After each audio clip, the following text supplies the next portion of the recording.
Second Corinthians chapter 4, verse 16.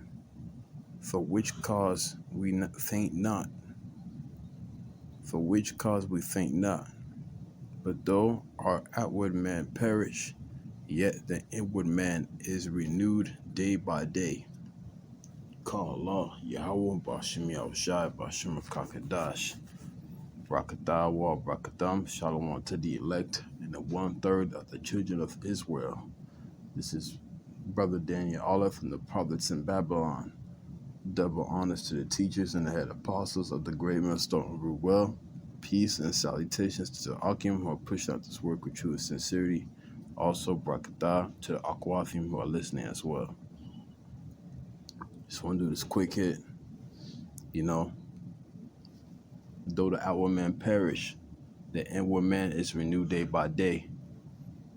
During this grace period, of the remnant of the Israelites, the so-called blacks, Hispanics, and Native Americans who make up the 12 tribes of Israel, and also those who are scattered abroad in the four corners of the earth, whose lineage that goes back to Abraham, Isaac, and Jacob. You are the true biblical Israelites according to the Bible.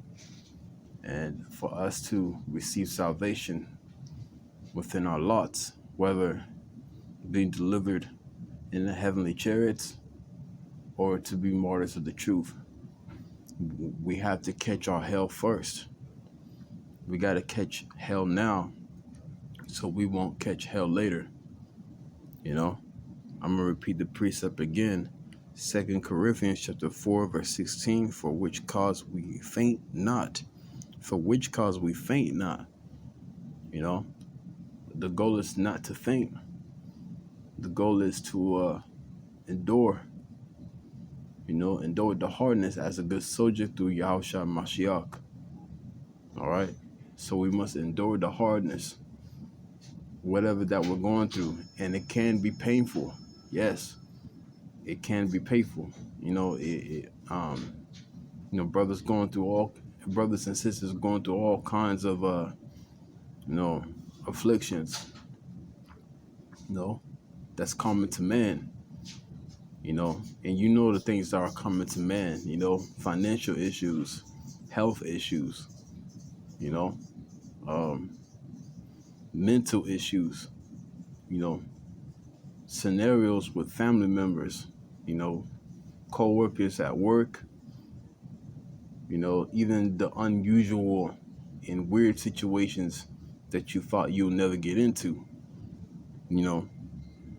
We faint not because we have the Holy Scriptures, we have the understanding, we have the doctrine, the right teachings of the of the Holy Scriptures, man.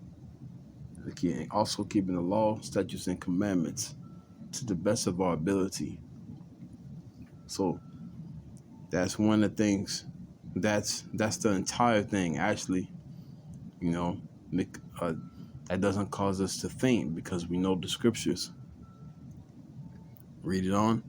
But though our outward man perish, yet the inward man is renewed day by day.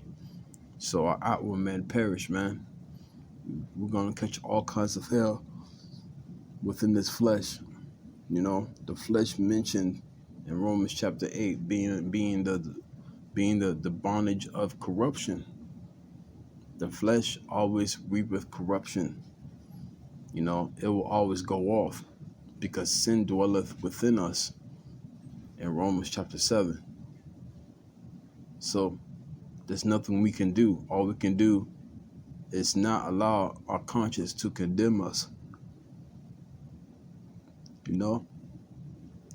All we can do is to continue to fight without our conscience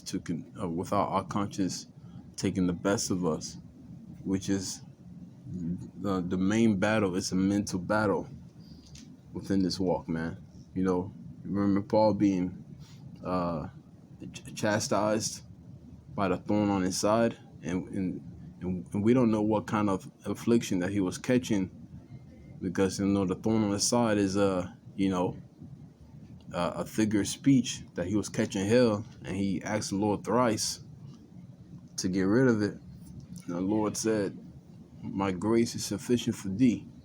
So whatever hell that we got to catch in a straight narrow path, and if you go into the word straight, it goes into a path of difficulties, you know. But the inward man is renewed day by day. So as we catch this hell through this body, our inward man is renewed.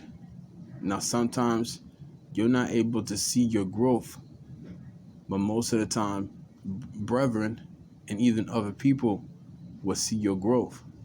You know, that's crazy how it works that way. Sometimes you're catching so much hell that you don't know if you're growing or not. But I had brethren that told me that I grew, and I came a long way. And I say the same thing to them, because they may not see it, you might not see it, but the other person that's standing across from you can see it, especially those who truly know you and within this truth, man. Even certain family members might see that you've been changing. Some may not like your change, some may do. Verse 17, for our light affliction, all right, for our light affliction. So it's a light affliction of the hell that we catch, and I always say to myself, I can't imagine a heavy affliction. The world's going to catch a very heavy affliction very soon. All right, there's all kinds of events going on, with China. Not like in the fact that Pelosi touched the shores of Taiwan, and if the United States make a move on China, Russia, and Iran, and Turkey's gonna jump in, it's gonna be World War III. And right now, World War III is in the making. It's already here. The digital currency is already here. Everything is already here. It just needs to be resetted. All right, everything's here, and we're literally almost home. So the hell that you're catching now is only preparing you for what's ahead. Easier said than done, but we got to get through it. And Lord's will that He is with us, and Lord's will that we are part of the 144,000. The elect of the nation of Israel, men of Israel of the 144,000.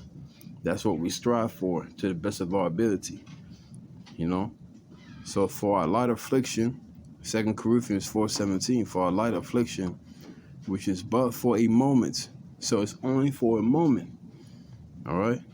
Only for a little time, brothers and sisters. Working for us a far more exceeding and eternal weight of glory. You see? So this life is only for a moment. I always tell myself, I'm so happy that this life is temporary, knowing that it's temporary. Like I told my 401k, people who had money, like the people who had my money, I said I'm not gonna live to be 61. Like, it's almost over, man. It's almost over. Let me take that sucker out. Let me take it out, man. Let me go buy a car or something, because we're almost out of here, man. We're almost out of here, and a lot of people can't see that, man. And some who are aware, who are not within this truth, they know what's going on, but to a certain extent. But the Israelites, the brothers and sisters who are within this truth, they're they are fully aware of what's going on according to Scripture, because we are occupied in prophecies, and Yahushua being the spirit of prophecy. So it says, working for us a far more exceeding and eternal weight of glory. Verse 18, while we look not at the things which are seen, what we see now, but at the things which are not seen. Right? Faith is the substance of things hoped for, the evidence of things not seen. Hebrews 11:1. And logically, men have faith, not women. We're built to have faith no matter what. So men really have the faith, and men really have the wisdom. Wisdom was really built for men from the get-go. And it's shown you like all over the scriptures that men of the Lord kept the faith, even in the times of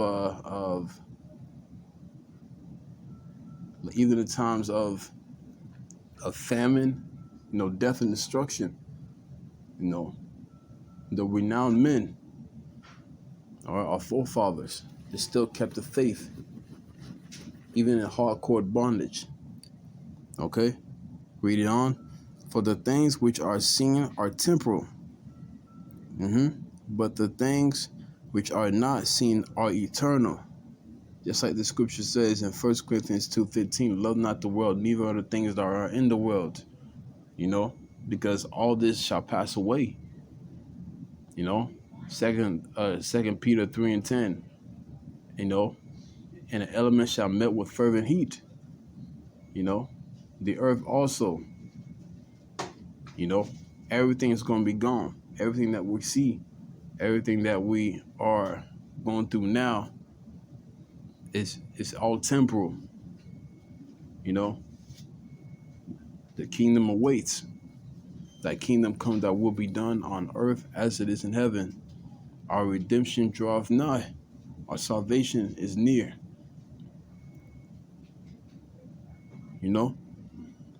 So we're catching this hell now so we can be built solid upon the rock, and the rock is Yahweh Shai. We cannot do this without Yahweh Shai, because Yahweh Shai is the way and the truth and the life, and no one can get to the Father but by him. So we need Yahweh Shai. We need him bad. We need him bad. We can't make it without our big brother Yahweh Shai, the King of Kings and the Lord of Lords. So the hell you catching is only a light affliction.